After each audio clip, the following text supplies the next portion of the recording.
guys, welcome back to my channel. I'm Kelly and you found me here on Pick and Stitches, and I'm so happy that you're in my sewing room with me today. I'm going to walk you through how I finished up this spring ivy quilt pattern. I actually made two, and so I'm just going to show you how I added some of these additional embellishments that we did.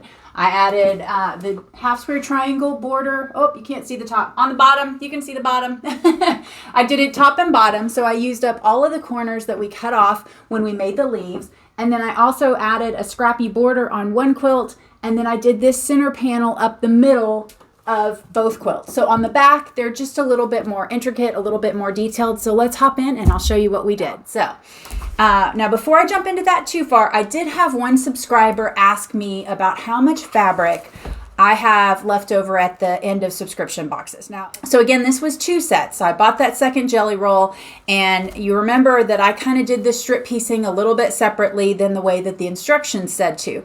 So I have quite a few sections that were a little bit too small to be leaves left over.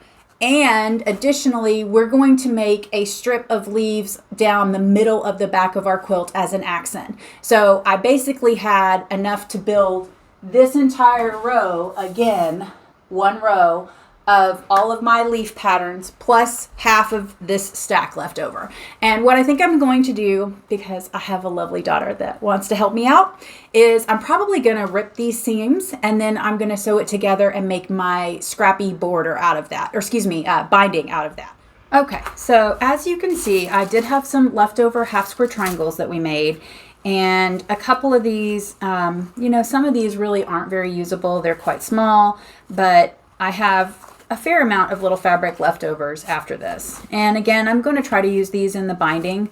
One other thing to note is that I made the center strips that are going to be the extra leaf patterns. I did substitute for the stems this navy that I had in my stash on several of them, and you'll see that on the two finished quilts when I get all the pictures together of those for you guys. So I had a fair amount of fabric left. I'll definitely make use of it. It won't go to waste around here, and I hope that helps for the quilt. Now I do have some of my white squares left over, and you know, this is one tip that I don't think I've shared with you guys on my channel yet. When I first started quilting, you know, I was buying, you kind of have to buy a certain level of things to get started. You need something to cut with, you need something to cut on, you need a rotary cutter and a mat if you're going to have the ability to chain piece like we do, and you'll need a machine and scissors and pins, and it just kind of all gets so expensive so quickly. And one of the suggestions I had from a good friend of mine early on was just to pick one fabric as my background fabric, and to buy a bunch of that color of white, and then always, no matter what I have left over, I put this in my leftover drawer and I can pull it out for any other project because I am always using the same white. I have used this same white forever, and it was really tough to make myself spring for the entire bolt of it to start. But I get Moda, let's see, this is 990097. And I love it. It is wide enough for all of my stuff. I'm trying to see what the color I've got the color number. I don't remember what the name of this one is. It's one of their whites. I've used it as the background almost exclusively in every quilt I've made. The only exception is I made a Star Wars quilt for one of the boys, and the white didn't work for it. But I use a pretty bright white in most of my quilts, and I love it as the background color. I found it online, I got a good deal, and then I used it for the first 4 or 5 quilts that I made. And so it was hard to spend that 15 yards all at once in the beginning, but it definitely has paid me back because I have used every square inch of it in random borders or random blocks throughout the years. So I will put a link in the description. I found a vendor online that had great pricing. In fact, that was the first thing I ever ordered from them. I ordered lots of stuff from them now. And that way you guys can check it out if you want to take that shortcut too. So, yeah. So let's jump on into what we're doing. Okay, so I have triangles going everywhere right now, but I wanted to take a step and back up and show you guys how I'm going to be making this border. So initially, when we made our blocks, you cut off 2 corners on each leaf. So the way that looks is you're going to do corner to corner with a line, And then what I did was I slid mine over a little bit more, and it's not quite 1/2 inch, and I sewed a second line here. And that way when I trimmed off my triangle, I was left with these little half square triangles on the end. I trimmed them up. They are quite small. This is a lot of extra work, but I do like using kind of every bit of the fabric that remains. So after I've done that, I've taken all of my triangles and I've cut them to the correct size, and then I'm just going to line them up so that they make a point. I'm going to fold them over. I found I had pressed all of these to the dark and it was really not lining up very well. So what I'm doing is I'm just kind of finger pressing these to one side so that I get a nesting seam, and then I'm just chain piecing down every single one. And then when I have a whole long string of them, I take them over to the pressing mat and I'm going to press each and every one of them open. And then I'm going to sew them together all in a row. So all the way around my quilt, or maybe just on the top and the bottom. We'll see how many I actually have. I will have these cute little triangle borders that will mimic all of the different patterns. Sorry, y'all can't see that. All of the different patterns that we used in our big blocks. Okay, so the embellishments that we are going to do that are extra is we took our half square triangles and we made these strips. There's going to be one border across the top and one border across the bottom. I didn't quite have enough to do all 4 sides on both quilts. So that is what we're going to do there. And then this is going to be our center strip. Not quite center, I'm going to off center it up the back of our quilt. And it's not going to be quite as long because of these border strips, so I'm going to be adding a little bit of additional of that Bella Solid white on the top of it. Okay, so I've got my center strip here that I've made for the back, and like I mentioned a moment ago, it's not going to be quite long enough because I'm adding additional borders to the main front side of the quilt. Okay. So I've got my center strip for our back here, and I've just added a couple of inches of extra strip so it will be as wide as my backing. It will probably get trimmed down after I quilt it, but I just want to make sure I have enough fabric to bridge the distance across the long arm. So I'm going to sew one on each side of this and then just press it towards the new piece, and then we'll put our borders on the main body of our quilt front.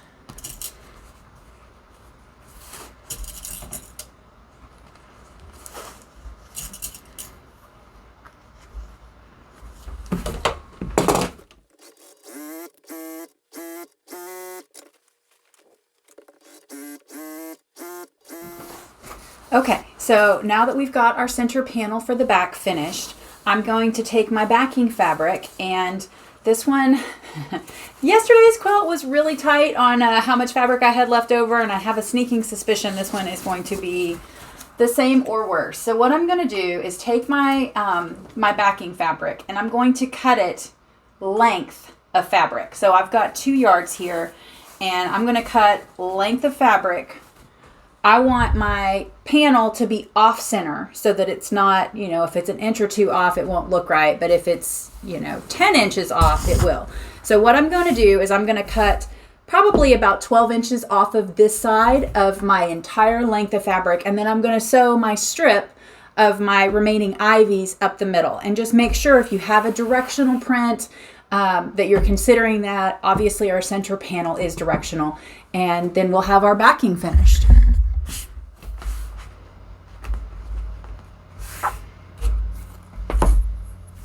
So again, since I reuse this mat all the time and I cut this on this littlest one, that way I can switch it out and get a new one whenever I need to. I don't worry so much about using the ruler as line. I think I'm actually going to go 14 inches on this one. And this backing is just a red print that I picked up. It kind of looks like roses on the back. I thought it would complement our ivies. The other quilt that I made had that really more calico print in teal, and I think that turned out fabulous. I'm hoping this one turns out as good. So I'm making sure that my ruler is still lined up with that cut. I still have a good deal of it left here to visualize. And then I'm not going to move it this time. There we go.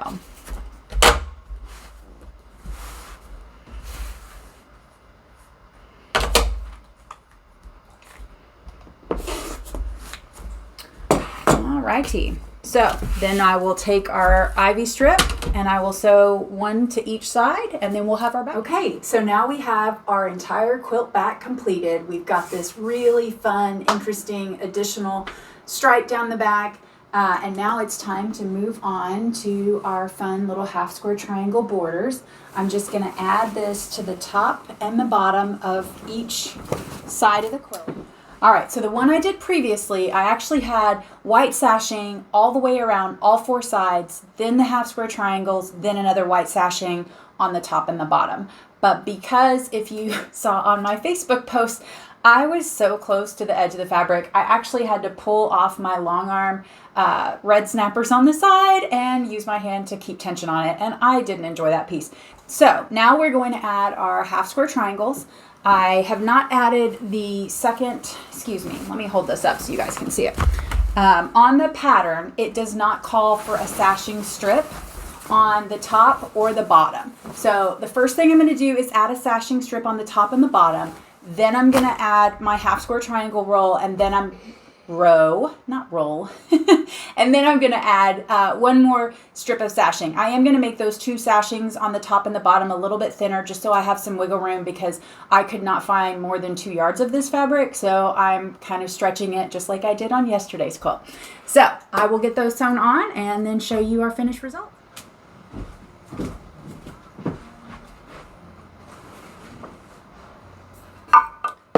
Okay guys, that is our first side of borders done.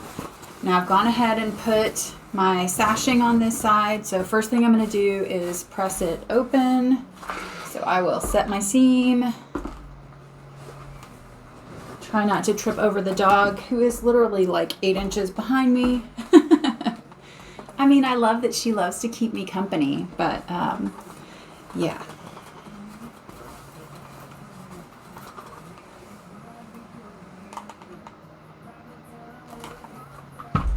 Okay, and I'm going to press that again once I get my border on here. So the thing about this particular border is I used the clippings off of our corners, if you'll remember, and I did not precisely measure those. So what I did was I took the strips and I put them together until they were really close. And what I'm going to do is a little bit of a cheat. It may not be the way that you like to sew, and if so, please feel free, do the math, make it work. But for me, I kind of just like to get things done. And so if this worked out to be a little bit longer, in fact, on the teal quilt, I had to do it a little bit. I just went through, and on these seams where the triangles came together as a point, I folded it back. I sewed one more quick line, just 3 threads over from where I was. And I kind of did it every 4th or so triangle until they all matched up. So that is one way to do it if you're not measuring and on the exact right number and still have it turn out to be the length that you need it to be. But this one looks good, so I'm just going to pin it on and we'll sew it on too. Wow, that was good. And I do pin these a lot because there are so many seams. I want to make sure that I'm not cutting off any of those points and that it really stays where I want. And I usually fly by the seat of my pants, but when it comes to this many triangles, I just can't. Or don't, or shouldn't, or won't. Guess I've been reading too many Cat in the Hat books today. I don't know why my bowl is like booby trapped. There's one that's pointing up, keeps stabbing me. I do like this little pin cushion, but about as soon as I start feeling confident about it and I kind of sling my hand around it, then one of them's pointed the wrong way. But with these little house pins, they're so tiny they really don't hurt that badly. Okay guys, so I went ahead and hung this up on the wall so we could see it together. So this is our completed backing. This is our completed quilt top. I've added the extra border on the top with all of our half square triangles so we didn't have any waste from these triangles that we made to speak of. And then I used a lot of the extra fabric that came in the kit to make this additional row for the backing. So I'm gonna get this loaded up on the long arm and get it quilted, and I'll meet you back here and show you the rest of what we're doing on it. Okay, so I just wanted to kind of show you guys what I'm doing. Obviously, I had all different size scraps, and what I'm doing is just putting together a small piece with a large piece so that I don't have all the small pieces right in a row. And then once I get all these sewn together, just kind of making them two at a time, and then I've already done this one, so I'm going to put something a little bit larger next to it. And I'm just going to keep chain piecing until I have only one strip left. Then I'm going to go press them all open, which is probably going to take a while, but I think with this many seams, I really am going to need to do that on the binding. Okay, now that I've sewn all of them together, I'm going to just cut them apart and do it again.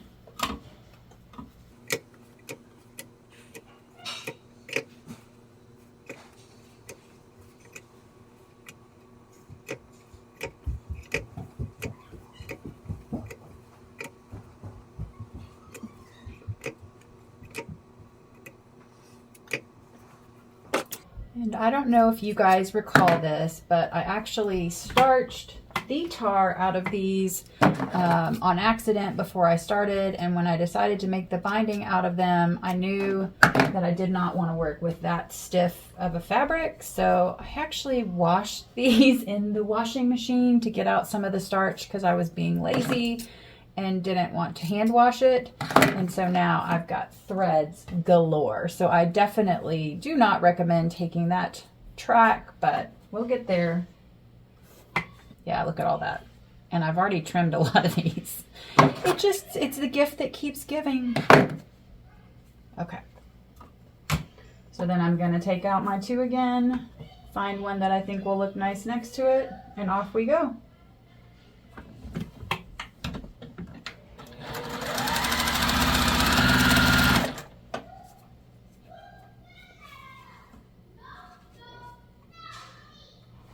Those two are pretty similar, so I'll just skip it and move on to the next one.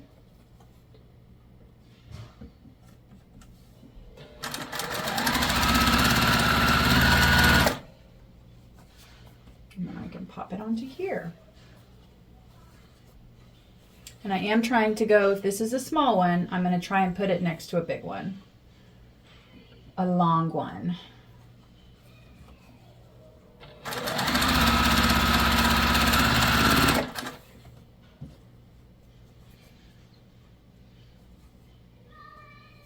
Threads, threads, threads.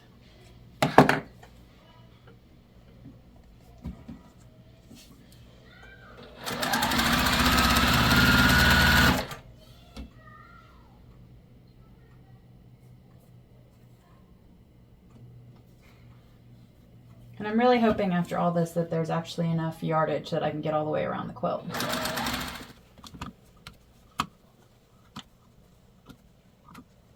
Okay, down to the last 4 or so.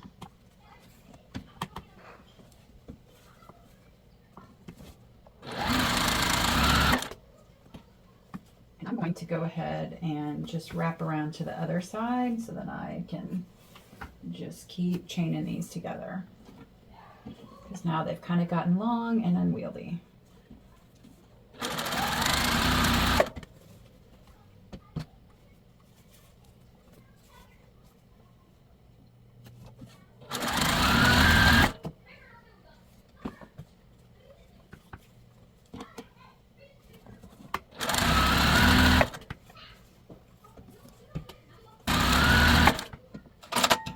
Okay, so now we are all in one long strip. I'm going to go press this open and I will meet you back with the finished quilt. Okay guys, so I have my roll of binding, all of my lovely fuzzies. This has been a very fuzzy project, but I think it's going to be super cute.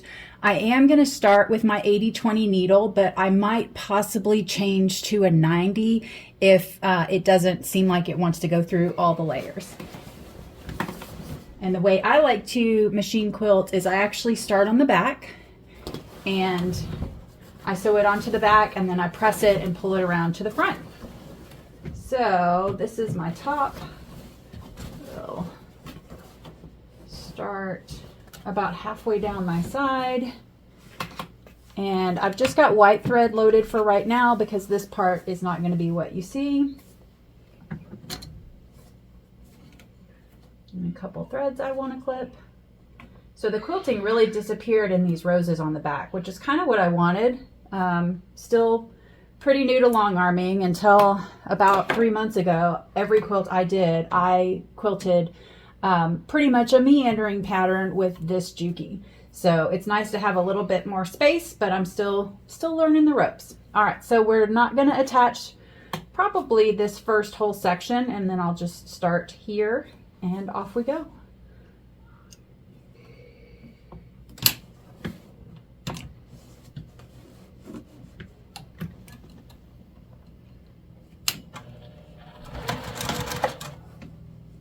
I don't know about you guys. Do you forget to backstitch? I forget to backstitch because almost everything I do is piecing.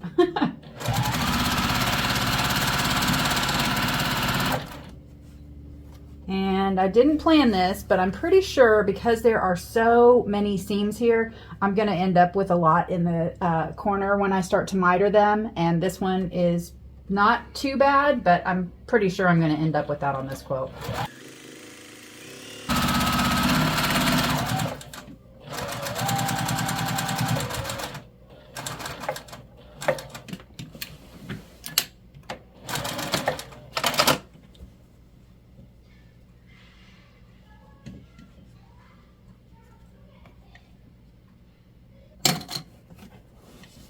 Okay, so it looks like I cleared it on this one. I won't have the corner with the seam on one. Let's see how the other three work out.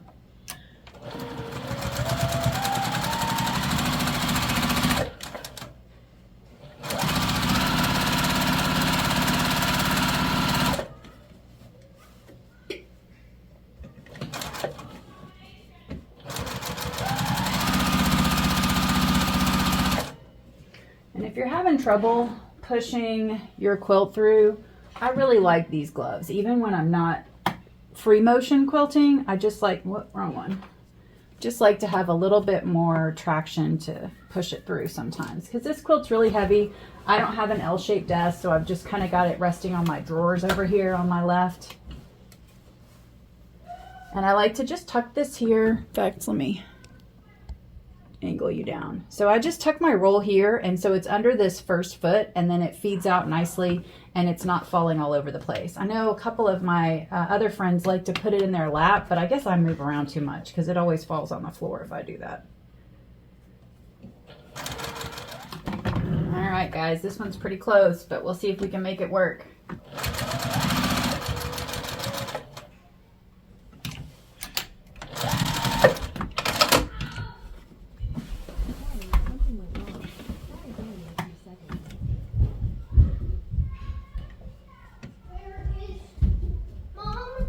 Yes.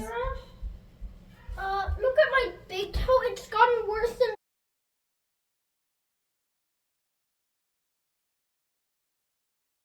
All right, so yep, that one's going to be in our corner a little bit, but I'm okay with that. Okay.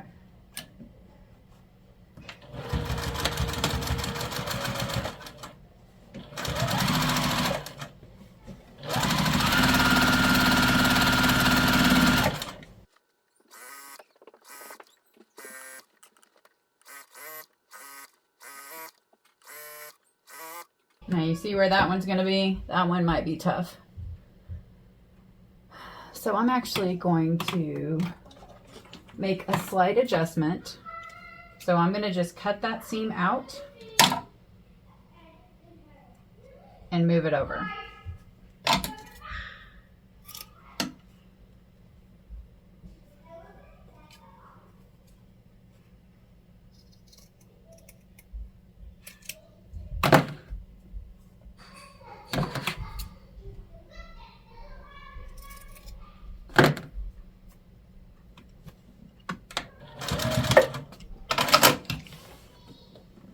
And we definitely could have made that work, but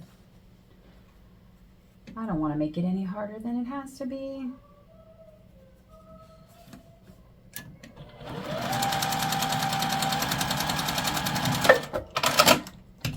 All right, so now I will just finger press this open. I have one of those nifty roller tools of Lori Holt's. I don't know where on earth it is though. It's probably with my applique stuff. Okay, so now we should be well out of the corner.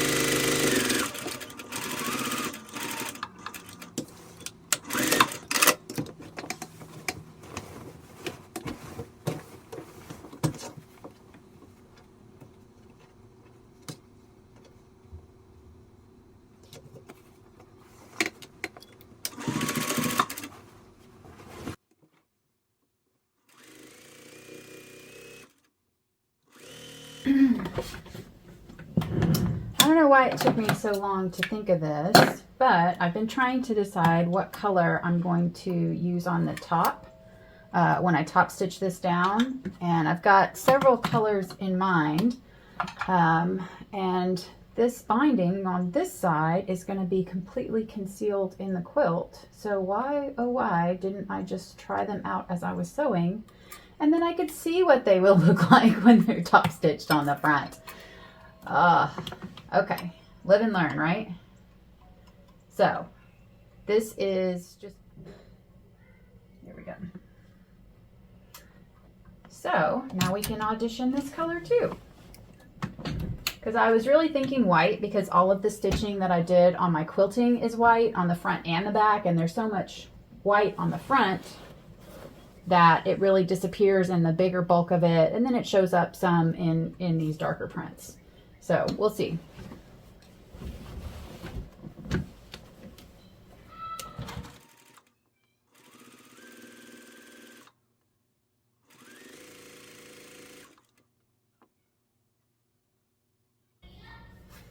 Okay, so I'm going to sew about halfway through this.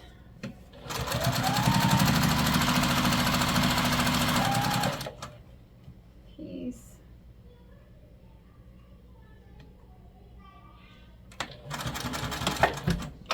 All right, so that probably wasn't worth the thread change, but that kind of gives me an idea of what that green will look like. In fact, I'm going to do it across this one too. Probably going to be in the seam allowance anyway.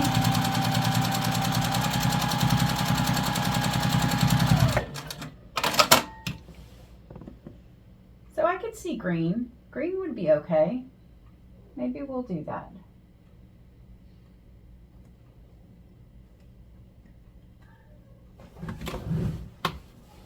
All right, so now we're just going to finish this up. All right, so I take my two ends and I want to make sure that they're going to overlap. They only need to overlap by 1/4 of an inch on each piece of fabric. So I'm just going to snip it. I know, super accurate. That's how I roll. Sorry, guys. And then I'm going to fold them together and pin them.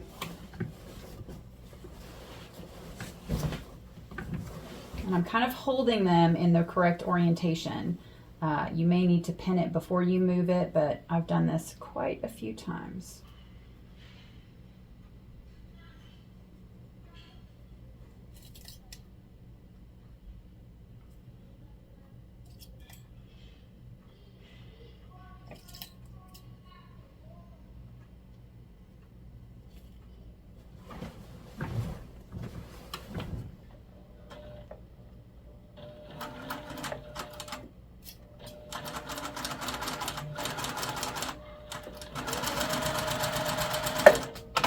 And I do like to pin that because it likes to dance around, just given that it's pulled by your fold and how much tail you left. I probably should have left a little bit more tail.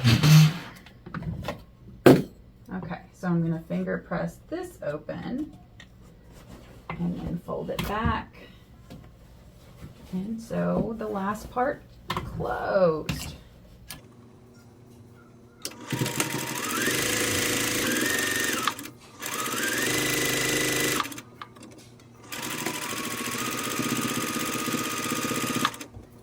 wanted to see that coming across the white.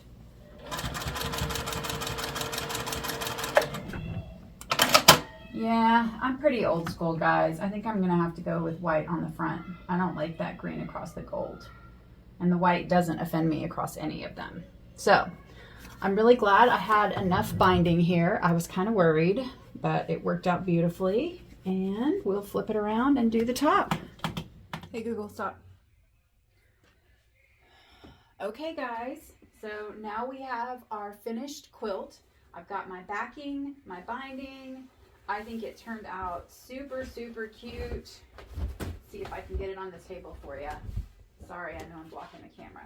So we've got our cute additional border. I think the binding turned out really adorable. I generally don't do a really scrappy binding, but I think on this quilt it just works. And then we've got our cute, oops, upside down, accent stripe down the back. And I think the binding looks really good from the back, mainly because the accent stripe pulls it. So the last thing I'm going to do is pop on one of my labels, and I've already got it out, and I'll show you just quickly how I do that. Okay, so they come from Sweetwater. You've seen them on some of my other videos. I've already ironed it onto this white piece of fabric, and then I'm going to move the camera so we can get a close-up, and I'll show you how I attach it to the quilt. Okay, so since I'm going to put this label on the back of the quilt, and it's going to be in this red section, I knew if I just put the label straight on, I would see the rose pattern through it. So I've ironed it on to just a straight white piece of fabric. Yes, that is more of my belted solid leftover, and I'm just going to go ahead and trim it down. So I want to leave a little bit more than 1/4 of an inch because I want it to have a white border. And you can just top stitch these on. That's certainly the fastest way to do it. Sometimes I add a couple borders to it, or I might even make like a mini block, and then I'll sew it on like the hat dashery quilt. And the, what was the other one from this spring? Oh, it was the Spring Blooms. I believe that was the April Sew Sampler that I did that way.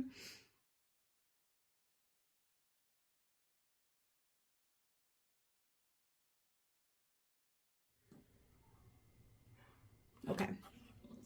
So I've got that trimmed down so I don't have just a ton of excess. And I was thinking it might be fun just to frame it out in some of these extra ones. Since it's going to be on the red, I probably don't want to use a red. I don't know, that may get too mixy-matchy. I could frame it out. Let's see, we have a big section left. Kind of hate to pillage it for that. Let me find us a fabric real quick. Okay, so here's what I think I'm going to do. I think I'm going to frame it in this, and then I'm actually going to put one more dark navy border on it. So it'll have 2 frames on this one, but they'll both be pretty small. So what I'm going to do is take this over the machine, not use my selvage piece, and then I'm just going to frame this out. So again, you can just top stitch it on, but I feel like if I can sew in that seam, it's going to stay better. And I do wash my quilts a lot. I pre-wash my quilts before I gift them. And so I want to make sure that it's going to hold up for whomever gets it next. Okay, so I've sewn the first 2 sides on, and I'm just going to press it open. I did not trim them down first. I find that it is way easier just to trim it after I have it attached.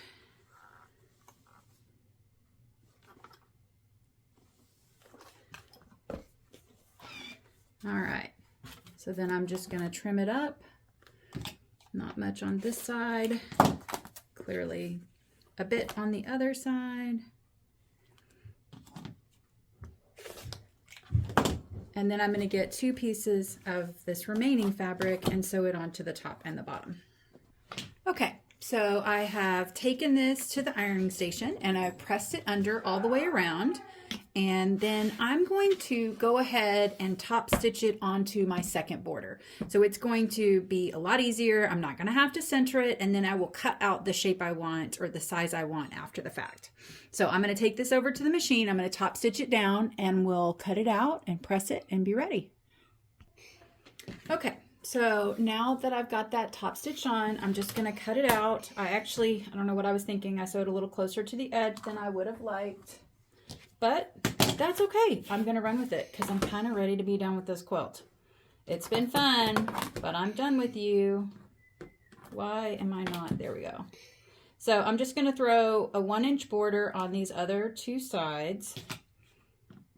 And I think this one side is going to be slightly less than 1 inch, so I may have to squish it down. I kind of pressed it to see if I had enough to work with, and I think I do. Okay, so I'm going to go 3/4 of an inch all the way around, and then I'm going to press it.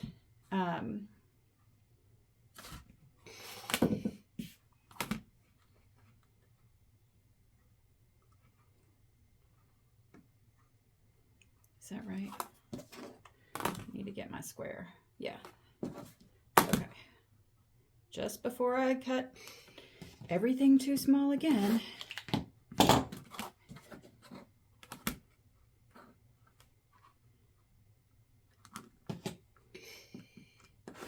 So a little bit wasteful, but it's certainly easier than trying to center it perfectly and pin it and keep it square and all of that. It's much easier just to press a flat seam on the back. Okay, so I'm going to take this over to the pressing station and I'm going to give it a press so that I have about that much of a border on all 4 sides. Let me trim these threads because they're bugging me. There we go. And I'll be right back.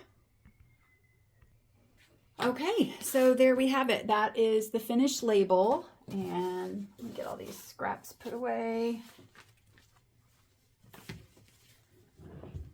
Ready to use next time. That's why we keep them all, right? Okay. Sorry, Tetris. So I'm thinking at the bottom, probably this bottom left corner of my quilt.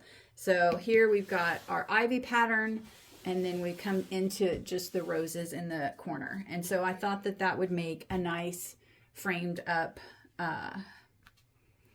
section, and I think the navy makes the teal play nicely with the red.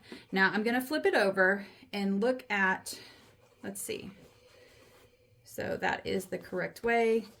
So because these chrysanthemums that I quilted are so busy, I don't want to add a whole lot of additional lines. So I'm probably going to get just above this line and kind of in this outer corner. All right, so I'm thinking somewhere about right there, and if you wanted to, you could hand stitch these on. I'm kind of the opinion, I've done that on a couple quilts, but most of the time, once you're done with it and you wash it a time or two, you really don't see that. So I'm not going to take the time to hand stitch it on this time. I'm just going to sew it directly, top stitch it, and we will be finished with this quilt.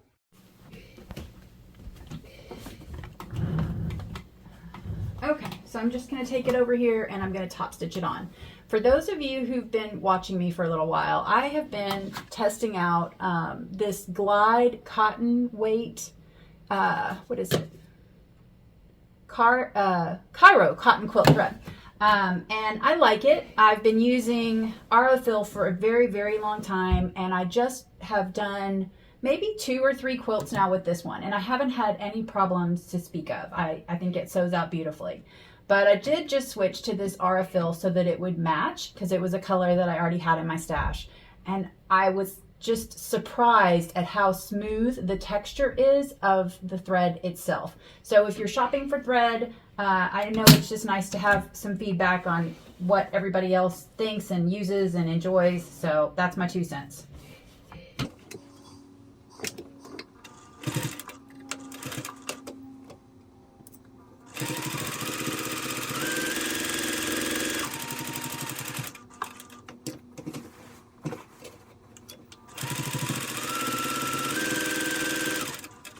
Now this one little corner kind of wants to stick out here. And what I'm going to do is just grab, this is a I don't know what this is. It's a tool by Clover, but it's kind of got this like rubber tip on it, so that helps me kind of manipulate those fabrics and hold them still. So I've got that pushed under now, and that way when I round that corner it won't be showing.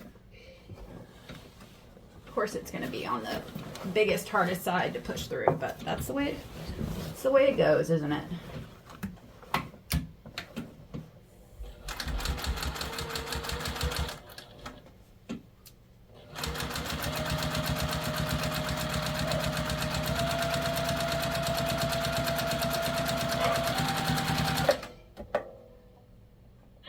One more. Okay.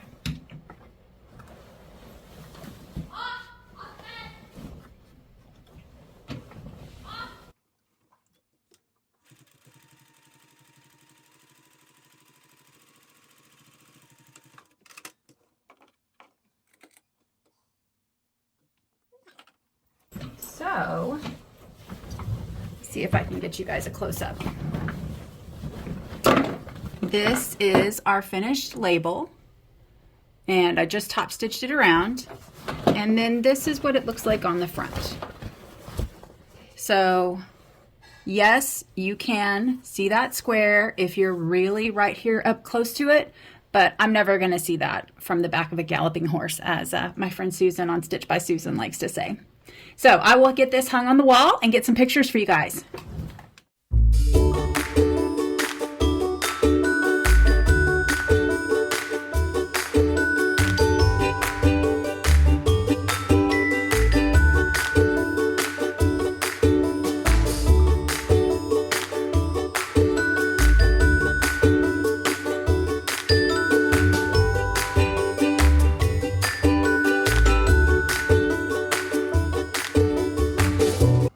Okay guys, so there we have it. These are our two finished Ivy Spring collections with our center panel on both. At the beginning of the video, I showed you guys this one with the center panel showing. We've got our label down here at the bottom, our cute binding of all of our leftover pieces, and we used all of those half square triangles to continue making it. So now at the end of all of this, here's what I have left. I have this much binding left of my scrappy binding, and I have this many half square triangles. So still you could make a fun little mug rug pattern, or maybe one of those mini quilts that sit under the sewing machine. I've been wanting to make one of those for a long time, but I keep getting stuck doing these bigger ones. Anyways, I hope you've enjoyed sewing along with me. I really love getting to share these tips and tricks with you guys and get to see what you're working on. Don't forget, we've got that Facebook group so that you guys can post pictures back, because I really do like that sense of community that we can get. And if you like watching these videos and the unboxings and the tutorials, if you could hit the like button and subscribe, that helps me out a ton. And until then, I will see you guys next time.